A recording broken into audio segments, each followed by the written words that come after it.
Shalom et bonsoir frères et sœurs, voici le sommaire de notre journal de ce soir.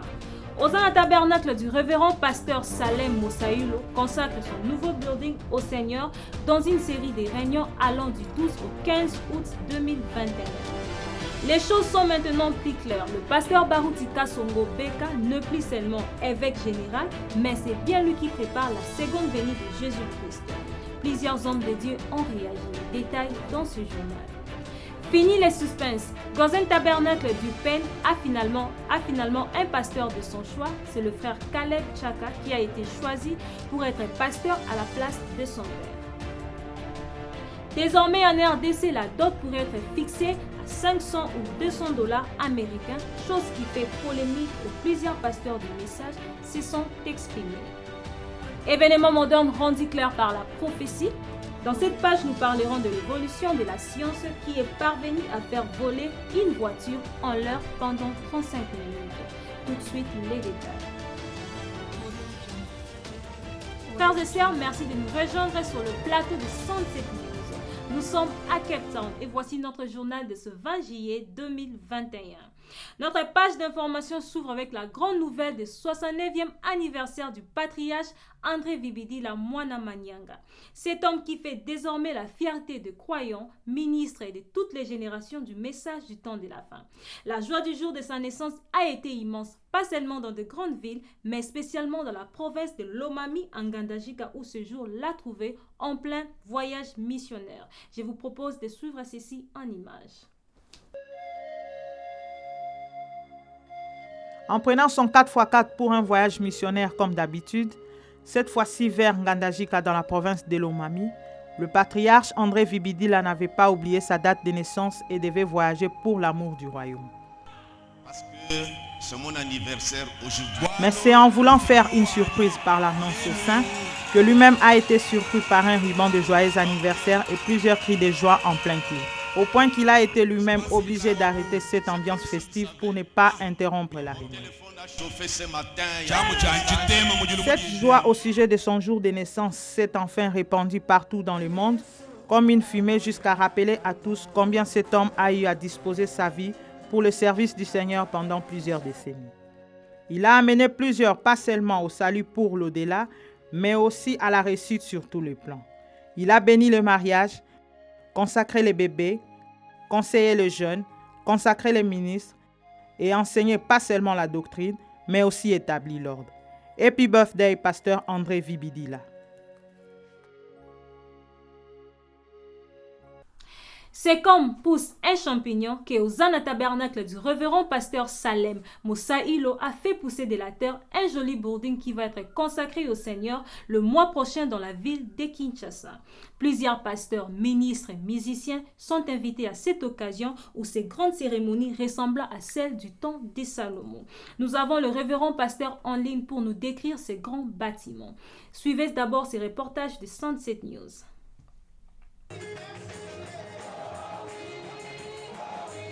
C'est durant la série des réunions de ce mois d'août, allant du 12 au 15, que ce beau building va être consacré au Seigneur dans la ville de Kinshasa. Cet homme de pasteur Salem Mosaïlo est celui qui a été au four et au moulin par ses prières, enseignements et exhortations, amenant Hosanna Tabernacle à capter ce qui était dans son esprit. Ces jolis buildings. Ensemble avec son église, ils n'ont pas été capables seulement de saisir la vision, mais aussi de la matérialiser.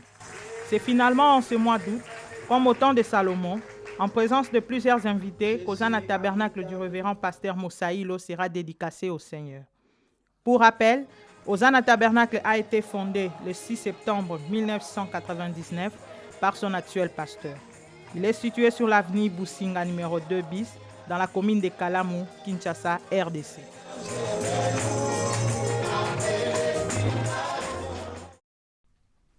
Shalom, pasteur Salem. Finalement, Hosanna Tabernacle a un nouveau building. Quels sont vos sentiments? Quelle est la capacité d'accueil du temple et combien de bureaux a-t-il? Shalom. Mes sentiments sont des sentiments de gratitude, de remerciement au Seigneur. Après ces longs moments, il faut dire que derrière nous, nous avons plus de 20 ans d'existence et nous étions en train de louer et maintenant, nous avons notre propre bâtiment. Donc, nous sommes extrêmement heureux, contents, reconnaissants au Seigneur qui nous a permis maintenant d'être chez nous, d'avoir un bâtiment propre à nous et très accessible sur une principale et sur le boulevard. Donc nous sommes vraiment reconnaissants au Seigneur qui ne nous a pas oubliés, mais qui nous a permis aujourd'hui de célébrer ces temps merveilleux et mémorables. Le temple, c'est vrai que nous avons eu un véritable défi par rapport à l'espace. Vous savez, la ville de Kinshasa est une ville qui n'est pas du tout facile à trouver un terrain assez vaste. Le défi que nous avons eu d'avoir un terrain sur le boulevard Saint-Louis, et c'était d'avoir un terrain qui ne pouvait pas contenir tout le monde assez aisément. Donc la capacité d'accueil pour le moment est de 500 personnes assises et déjà nous sommes pratiquement à pleine capacité. Et je crois que le Seigneur qui nous a permis d'avoir d'abord cet espace-là, il nous permettra d'agrandir, d'élargir notre tente et de trouver encore de l'espace tout autour de nous pour essayer d'accommoder tout le monde parce que pour le moment, nous sommes déjà à pleine capacité. Bon, nous avons essayé de jouer sur l'espace et sur l'économie de l'espace, donc nous avons essayé de faire en sorte que nous ayons le moins de bureaux possible. Nous avons des bureaux pour les administrateurs et pour les diacres. Et nous avons un petit couloir derrière qui peut servir également à d'autres services de l'Église. Et nous avons les bureaux du pasteur et les autres petites accommodations, notamment les toilettes, les douches et tout cela. Les réunions de la dédicace vont du 12 au 15 août 2021. On ne voit pas les invités, prédicateurs, musiciens sur les affiches. Est-ce que c'est prévu dans le programme? Si c'est oui, qui sont dans le programme et quels sont les thèmes principaux? Oui, nous avons invité des pasteurs. Vous savez, nous sommes en période de la pandémie, mais nous avons invité des pasteurs dans le monde, en Europe et en Afrique, et ainsi que dans nos provinces. Mais les noms des différents intervenants et des pasteurs qui seront avec nous vous seront communiqués dans les jours à venir. Et nous gardons la surprise pour la dernière partie lorsque nous serons tous réunis et vous ne manquerez pas, juste peut-être la veille ou quelques jours avant le début, de connaître les différents pasteurs qui vont nous honorer de leur présence et qui vont animer ces différents services de la dédicace. Le thème principal de la dédicace, comme nous l'avons repris sur notre affiche, c'est la dédicace. La dédicace elle-même, c'est ça notre thème.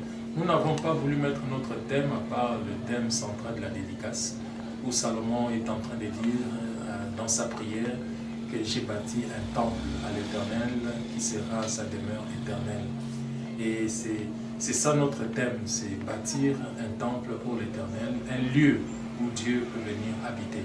Et nous laissons ainsi la liberté aux différents intervenants de pouvoir exploiter ce thème de la dédicace d'une manière ou d'une autre.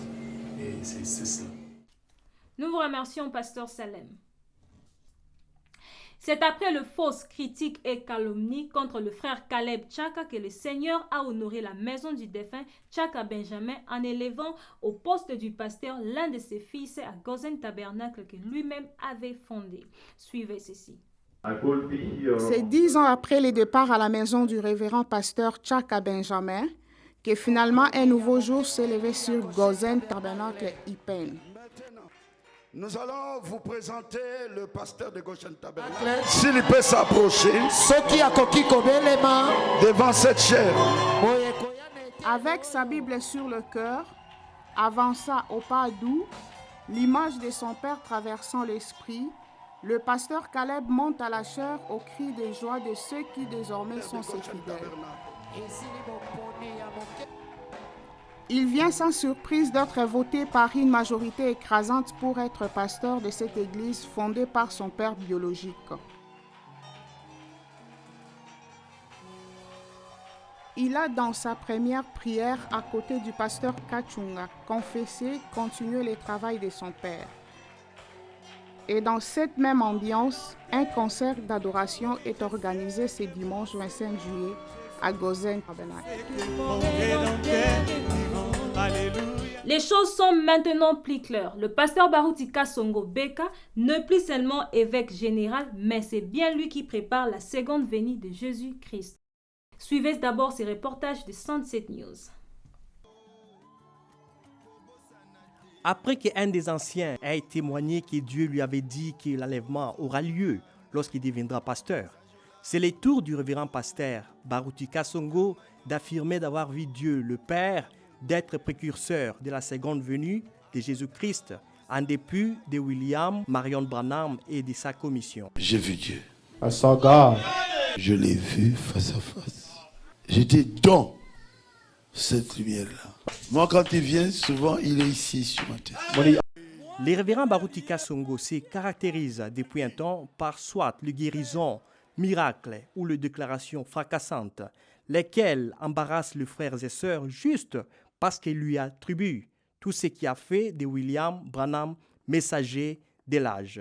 Nous boycottons le pasteur Baruti Kasongo Beka. Nous le boycottons. Quelqu'un est avec nous? Nous avons boycotté Edward Frank. Nous refusons de le reconnaître quelqu'un du message.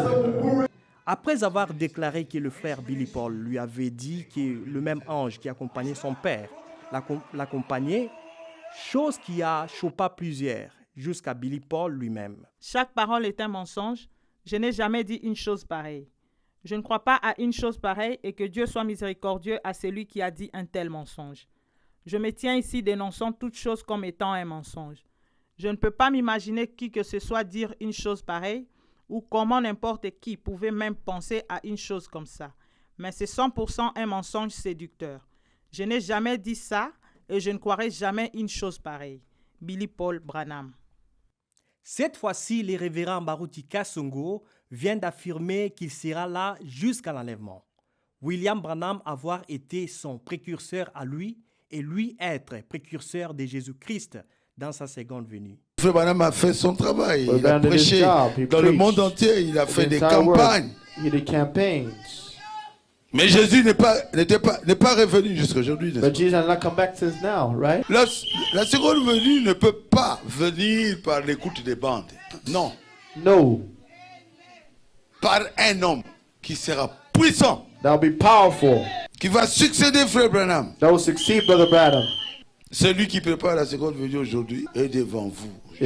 Chose qui vient de déclencher à nouveau disputes et polémiques parmi les frères et sœurs.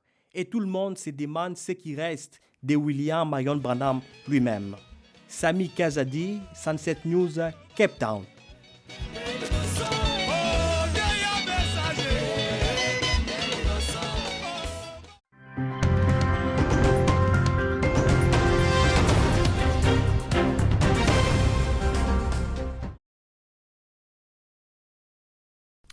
Une année après le départ du révérend Étienne Ilunga Pinga, Peniel Tabernacle de Ngandajika dans la province de Lomami a eu finalement un pasteur selon son cœur et la joie était sans surprise au-delà de toute attente.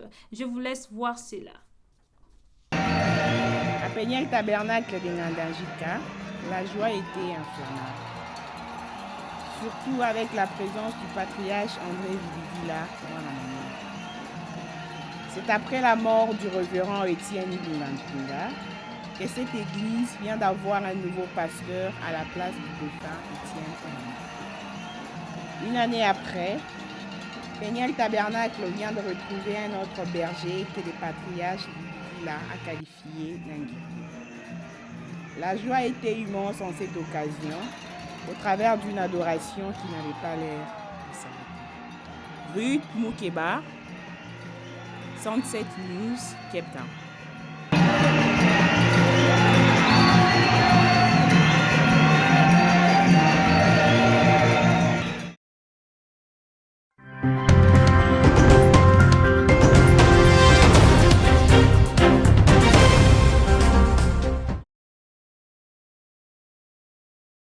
Événement moderne rendu clair par la prophétie.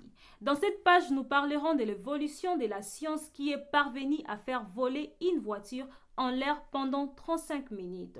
La Sainte Bible aura toujours raison, surtout quant à ses promesses.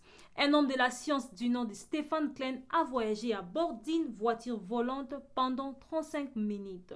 Il a quitté d'une ville à une autre. Est-ce que la parole l'avait aussi promis? Nous avons posé des questions à l'un des docteurs de la parole. Vous suivez des questions-réponses sur le point chaud d'actualité. La voiture volante, le précurseur de la seconde venue, le remplaçant de William Branham et tant d'autres juste après ces journaux. Mais pour le moment, suivez en détail ce que la science a fait. Ce n'est pas une fiction, mais la réalité d'une voiture dans les airs en train de voler. C'est bel et bien ce scientifique tchèque du nom de Stephen Klein qui vient de faire voler une voiture pendant 35 minutes dans les villes slovaques. Ceci accomplit la prédiction d'Henry Ford. Pas seulement Henry Ford, mais la Sainte Bible avait promis les tableaux du temps de Noé dont le prophète Branham a révélé comme étant le niveau de la civilisation ou de la science, laquelle va s'épanouir au temps de la fin, surtout dans les domaines du transport, où il y aura une voiture sans volant, à côté de laquelle nous avons l'homme volant dont la France a fait la démonstration récemment. Et finalement, une voiture volante qui fera bientôt les transports publics. Cette voiture a la capacité de voler une distance de 1000 km à la hauteur de 2500 mètres pendant 40 heures du temps dans les airs. Elle n'a besoin que de 2 minutes et 15 secondes pour se transformer en un avion ou en une voiture. Sa vitesse en l'heure est de 170 km par heure. Ce qui arriva du temps de Noé arrivera de même les jours où le Fils de l'homme sera manifesté. Toute autorité vient de Dieu et chacun doit se soumettre. C'est une déclaration biblique. Un projet de loi est présenté au Parlement de la RDC pour une adoption consacrant la dot pour le mariage à 500 ou 200 $ américains. Pour les jeunes gens, c'est une fête et un sujet de plainte pour certains parents, un sujet de joie pour tous les hommes de Dieu parce que ceci réduit l'immoralité, bien que les avis divergent quant à la réglementation de la dot. Sunset News a été à contact avec plusieurs pasteurs dont je vous laisse suivre dans cet élément. Oui, c'est Daniel Mbaou, un député congolais, un libérateur pour les uns et une bête noire pour les autres. Bana nanga batangi ti université nakendo balisa mwana na 500 $. Ou bien nzambe na alobi yango lere nga na boti mwana nanga balobi lere okati bilanga nayo lere kokola oli ya malamu siko na tangu ya libala lere bakopesa nga 500 $ wana nasala nango nini nabanda na ngayo nateka mbika nazana ba universitaire papa natangisi mwana na ngai nasali makambo nyonso yeza nani aya kopesela nga loi Dans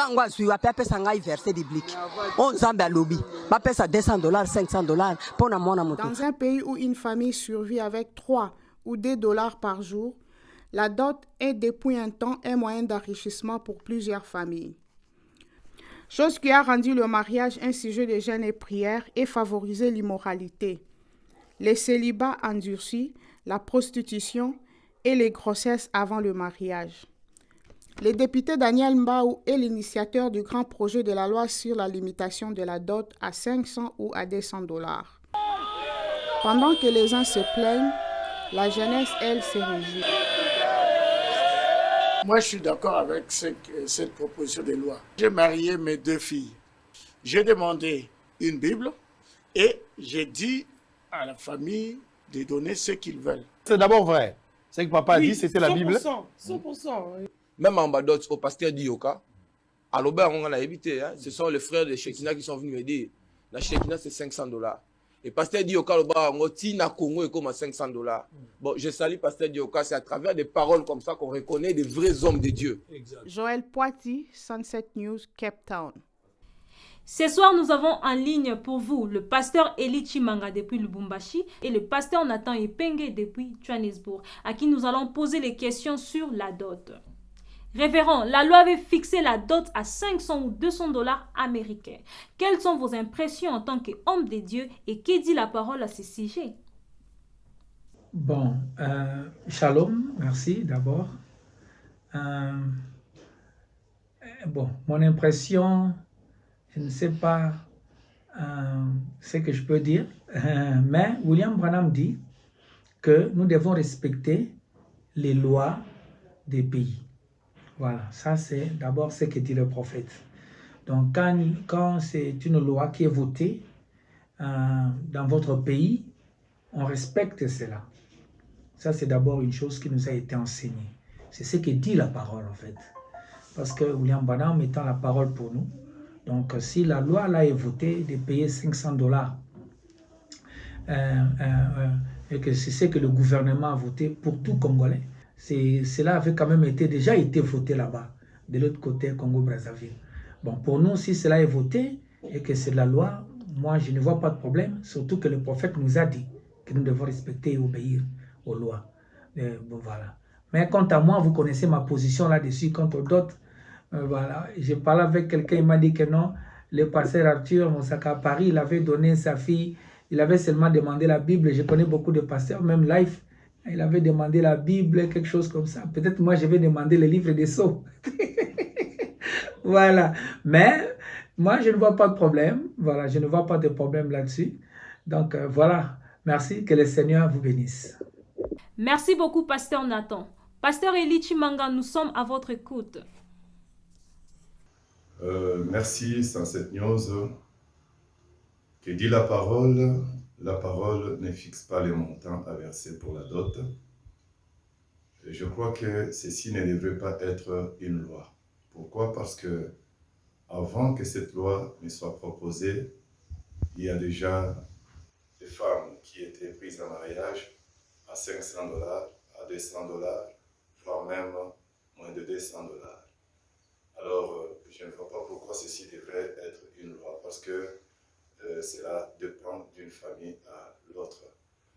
Alors, parlant des garçons, je voudrais dire que c'est une bonne idée de revoir la dot, parce que, étant responsable, j'ai des jeunes gens chez moi qui doivent se marier, parce que la parole leur interdit la fornication. Mais lorsque la dot est fixée à une base très haute, cela fera que les garçons en souffrent. Alors, un autre élément que je voudrais bien souligner, c'est que vous pouvez, par cette loi, amener la famille à rabattre la dot à 500, voire à 300, mais les accessoires, parce que les accessoires ne sont pas compris dans la dot, mais la liste des accessoires des biens revenant au père ou bien à la mère peuvent aller jusqu'à 3000 dollars. Et là, la loi n'aura rien fait. La loi n'aura rien arrangé. Alors c'est pourquoi moi je dis que ça ne devrait pas être une loi, mais s'il faut essayer de faire prendre conscience aux parents, c'est mieux pour que nous comprenions que nos enfants doivent se marier. Merci beaucoup d'avoir répondu à notre invitation de ce soir. Sunset News apprécie vos ministères. Que Dieu vous bénisse richement. Merci beaucoup d'être nombreux devant vos écrans. À présent, c'est les questions-réponses sur le point chaud d'actualité. Shalom révérend. Finalement, une voiture peut voler. Très souvent, nous parlons de celle sans volant comme étant la quatrième vision. Alors, que dites-vous de la volante qui vient de faire l'apparition? Est-ce que le prophète Branham en a aussi parlé? Oui, sœur Déborah, shalom, shalom et Dieu te bénisse. Je salue tout le monde qui est en train de suivre Sunset News. Merci beaucoup. Bon, le prophète Branham en a parlé. Il en a parlé, mais pas de la manière dont il a parlé de la voiture de la sixième vision. C'est-à-dire, il n'avait pas vu une vision d'une voiture en train de voler. Non. Mais il l'a vu sur la maquette. Il était à une exposition, c'est dans la prédication, les comptes à rebours. Il était à une exposition où on a exposé la voiture du siècle à venir, c'est-à-dire 21e siècle ou 21e siècle. Alors, il a vu cette voiture-là exposée. C'est le type Chevrolet qui devait avoir des ailes, mais avec une propulsion atomique. Et il nous a dit que ça va venir, tout ça. Bon, il avait dit sur base de ce que la science avait exposé. Alors, nous comprenons, nous en tant qu'étudiants du message de l'heure, nous comprenons que c'est une réalité prophétique, mais laquelle entre dans les comptes du retour du temps de Noé au temps de la fin. C'est-à-dire, il a vu cela comme une réalisation scientifique plus avancée qui devait entrer dans les comptes de ce que j'ai appelé le retour du temps de Noé. Donc, là, nous comprenons bien, comme il a dit que ça va arriver, au temps de Noé aussi, il nous a montré que les gens avaient domestiqué la puissance atomique à l'époque. Et Jésus dit que ce qui arriva au temps de Noé devrait venir encore au temps de la fin. Donc, nous savons bien qu'il y aura des voitures à propulsion atomique. Et cela n'est pas même de l'histoire. Nous avons des drones aujourd'hui. J'étais en train de suivre un documentaire là, des drones marins là, sous-marins là. Le président Poutine est entré à l'intérieur, c'est un drone qui est allé dans l'eau, mais il est capable de lancer des bombes atomiques. Vous comprenez déjà que nous sommes là. Bref, et vous savez aussi que la Russie et même les États-Unis, même la Chine, ils ont miniaturisé les bombes atomiques. Tout n'est plus grand, tout est petit déjà. Mais ici, le prophète parle d'une voiture à propulsion atomique. Mais j'ai fait allusion à ça parce que ça devait voler. Et aujourd'hui, nous avons Stephen qui a fait voler cette voiture-là. Ça ne nous étonne pas, nous, en tant qu'électeurs du message du temps de la fin. Donc, c'est un peu ça. Nous savons qu'on arrivera dans peu de temps. Ça peut être dans quelques mois, ça peut être dans autant, je ne sais pas moi là, mais on va arriver à une voiture volante à propulsion atomique. Merci beaucoup. Révérend Roger, nous vous entendons parler des savants. Et vous-même, on vous appelle Bezalel. Dites-nous, révérend, après William Branham, y aura-t-il un autre ministère qui sera plus important que les autres? La réponse est directe. Il n'y a pas un grand ministère après celui de William Branham. Donc, même pas de remplaçant parce que le 7e messager est la dernière voix de Dieu. Quand il vient, il parle, après lui, il n'y a personne qui peut venir continuer quoi que ce soit. Parce qu'Apocalypse 10 dit qu'à la voix du 7e ange, tous les mystères vont être terminés. Donc, après lui, ceux qui doivent venir après, c'est simplement les deux témoins qui doivent aller en Israël. Mais nous constatons simplement la différence au niveau des responsabilités dans la Bible ou dans les ministères. C'est-à-dire qu'après le prophète, nous avons les Éphésiens 4 comme nous les connaissons, mais il y a la catégorie des enseignants qui ont une mission trop étroite avec les Écritures telles que c'est écrit. C'est-à-dire qu'un enseignant, le prophète dit qu'il n'est pas un prédicateur, mais il est plutôt un enseignant ou un jeteur de semences. Dans la prédication, les 7 âges de l'Église, le prophète dit qu'un enseignant a la mission de jeter les semences et le prédicateur vient pour les ramasser et puis les exploiter. Donc, ils ont une très grande responsabilité de pouvoir fouiller chaque sémence telle qu'éparpillée et puis les mettre ensemble et mettre cela à la disposition des prédicateurs. Mais cela étant, le prédicateur, les enseignants aussi je veux dire, ont aussi parmi dans leur catégorie d'autres enseignants qui sont des types prédicateurs. C'est-à-dire qu'il est enseignant, mais la manière dont il apporte son message, il apporte comme un prédicateur et non pas comme un enseignant. Alors, l'autre catégorie, c'est celle dont je parle, que tu as évoquée, celle des Bezalel. Bezalel, c'est la catégorie des enseignants qui sont là, qui peuvent inventer les choses. Nous avons Bezalel, nous avons Oholiab, nous avons Esdras. Donc, je peux citer autant dans la Bible. Ceux-là sont des savants. Ce sont des gens qui sont appelés à entrer dans la pensée des prophètes, comme Bezalel était entré dans la pensée de Moïse sur la montagne. Il a saisi ce que Moïse n'avait pas dit. Et finalement, il a inventé tout ce que nous avons comme ustensile dans le temple. Donc, mais quant à dire qu'il y a un ministère plus que ceux des autres, ou un ministère spécifique comme celui de William Branham était spécifique après son départ, ça n'existe pas. Même tout ce qui s'est dit autour de la relève et autres, ça n'existe pas. Le prophète Branham dit qu'il a rangé les stages pour l'ange du Seigneur qui est Christ lui-même. dans la prédication, parole parlée, il dit, je vais être clair aujourd'hui. Je vais dire des choses qui me concernent moi-même. Ma mission sur la terre est d'être précurseur de Christ. Christ qui est la parole. Donc, non pas de quelqu'un d'autre. Si quelqu'un se passe pour celui pour qui Branham a préparé le chemin, c'est un usurpateur, c'est un séducteur. Parce que Branham a été le dernier messager pour introduire Christ. Merci et shalom. En quoi la personne qui devait venir devrait être étrange et puissante? Par des signes et des miracles? Est-ce que ceci devait faire d'elle ou de lui précurseur de la venue de Jésus? Et qui est finalement le précurseur de la venue de Jésus-Christ? Ah oui, sœur Déborah, merci beaucoup pour cette question. Je sais que tu me poses cette question parce qu'il y a quelqu'un qui aurait dit qu'il serait précurseur. Bon, je voulais d'emblée te dire que je ne m'intéresse pas à ça parce que j'avais déjà dit qu'il n'est plus 10 messages. Et cela tient pour aujourd'hui. Je pense que tous les esprits faibles qui n'avaient pas compris ce que le Saint-Esprit avait dit lorsque je parle des boycotts, aujourd'hui ils peuvent voir que Dieu nous avait fait la grâce de voir très loin. Alors, pour en venir à ta question, le précurseur de Christ, je pense que la meilleure des choses à faire est de commencer par comprendre ce qui est dit dans la Bible au sujet du précurseur. Tu ne peux pas séparer les précurseurs avec l'esprit d'Élie. Parce que la Bible dit dans le livre de Malachie que voici j'envoie mon messager devant toi. Là c'était Jean-Baptiste qui était le précurseur, il devait marcher avec l'esprit d'Élie. Et pour la seconde venue, nous sommes dans Matthieu chapitre 16, la Bible dit que Élie doit venir premièrement.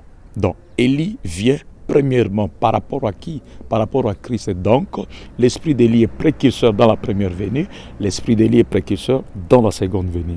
Et dans les livres des Actes des Apôtres, la Bible dit que Jésus devait être gardé au ciel jusqu'au moment du rétablissement de toutes choses. Et celui qui rétablit, c'est exactement Élie.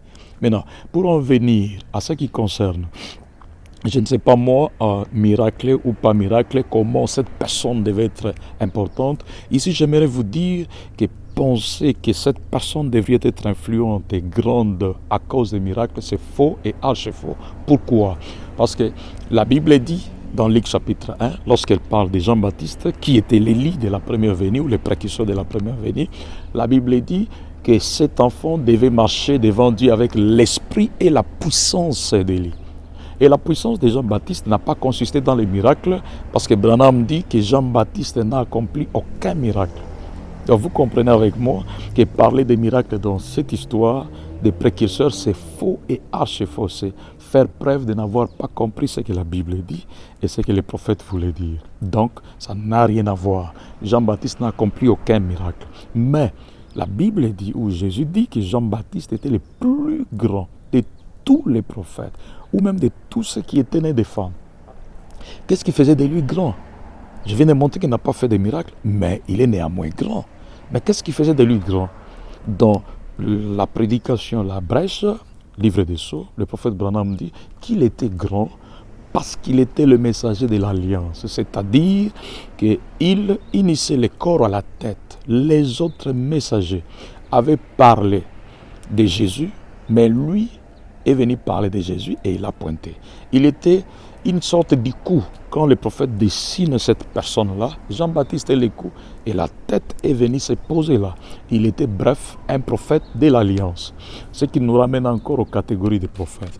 Quand nous en venons au temps de la fin, le prophète Branham dit que comme Jean-Baptiste a porté son message que Jésus était sur la terre, dit aujourd'hui encore, les deux personnes sont exactement sur la terre de la même manière. C'est dans la prédication de la résurrection de Jésus. Donc si je ne m'abuse pas, paragraphe 210. Bref, le messager d'ici, il n'est pas un simple messager. Il est Élie et il est le messager de l'Alliance parce qu'il introduit la pierre de fête. Quand elle descend, il est sur la terre. C'est lui qui l'introduit.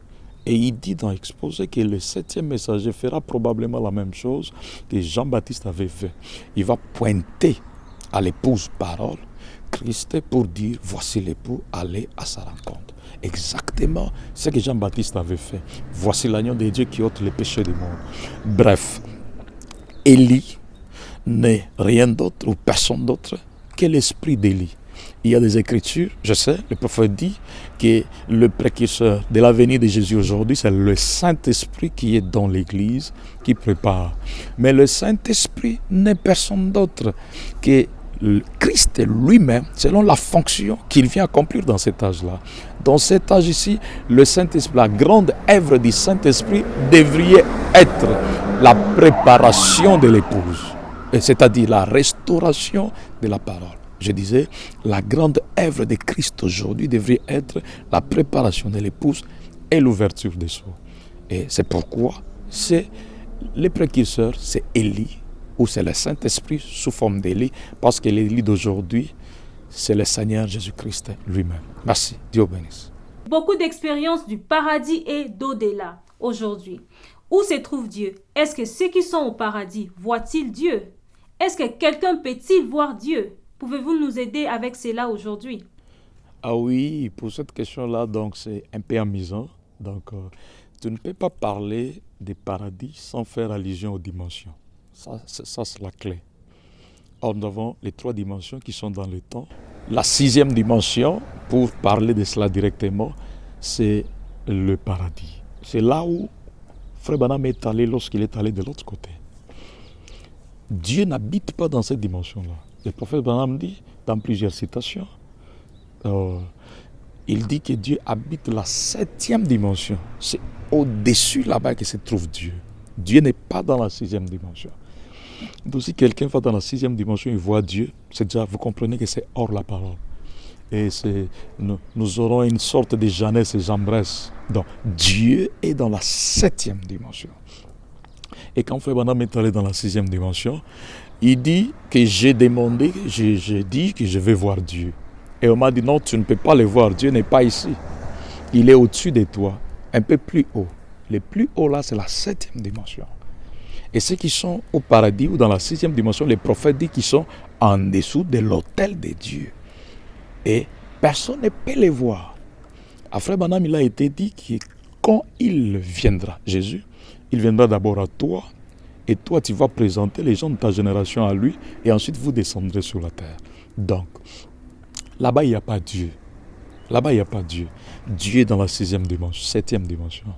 Maintenant, écoutez, autre chose, la parole précise bien que personne, et Frère Branham là a insisté plusieurs fois, personne n'a jamais vu Dieu. Personne ne verra jamais Dieu. Et personne ne peut voir Dieu. Ça, c'est la clé. Vous comprenez qu'on a fermé ça. Donc, tu ne peux pas voir Dieu. Nous voyons Dieu par ses manifestations. C'est pourquoi il faut être bien précis. Vous comprenez que quand quelqu'un ne parle pas selon la parole, nous pouvons directement identifier quel genre d'esprit est sur lui. Donc, même pour Jésus, Jésus n'a pas été Dieu. Branham dit qu'il était le temple dans lequel Dieu habitait, parce que Dieu est esprit et il n'a pas de forme, il n'a pas de commencement, il n'a pas de fin. Et Jésus, Paul dit plus tard que l'émissaire de la piété est grand. Dieu a été manifesté. Nous l'avons touché. Donc c'était Jésus qui était Dieu manifesté.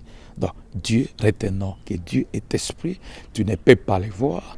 Tu ne peux le voir que par ses manifestations. Et tu ne peux pas dire que j'ai vu Dieu. Donc, bref, Dieu est dans la 7e dimension. Le paradis est dans la 6e dimension. Si quelqu'un dit avoir vu Dieu dans le paradis, alors c'est un menteur. C'est un menteur. Ça n'a rien à voir avec le message. Mais retenez une chose là.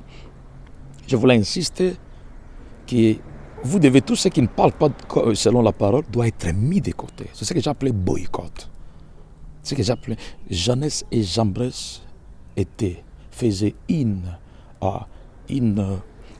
faisait un type qui devait s'accomplir au temps de la fin. Des prédicateurs qui devraient venir et faire exactement ce que les prophètes ont fait. Mais ils le faisaient par imitation. Moïse change les bâtons en serpent. Jeannès et Jambres vient, il fait la même chose. Il se compare à Moïse. C'est ce qui se passe aujourd'hui avec plusieurs des prédicateurs. Ils viennent, font certaines choses et ils se comparent à William Branham. D'autres veulent même passer, aller au-delà. Donc, comprenez avec moi que c'est la séduction et ce sont des séducteurs et on ne doit pas faire attention. Et comme j'avais dit l'autre fois, il faut boycotter tout le monde qui ne parle pas comme William Marion Branham. On avait boycotté Franck, on peut boycotter autant d'autres et cela est valable. Donc, voilà un peu là. Merci. Merci beaucoup. Dieu vous bénisse richement. À la prochaine. Bien-aimés frères et sœurs, nous arrivons à la fin de notre journal dès ce soir. Que Dieu vous bénisse richement. À nous revoir à la prochaine pour notre prochaine édition. Merci.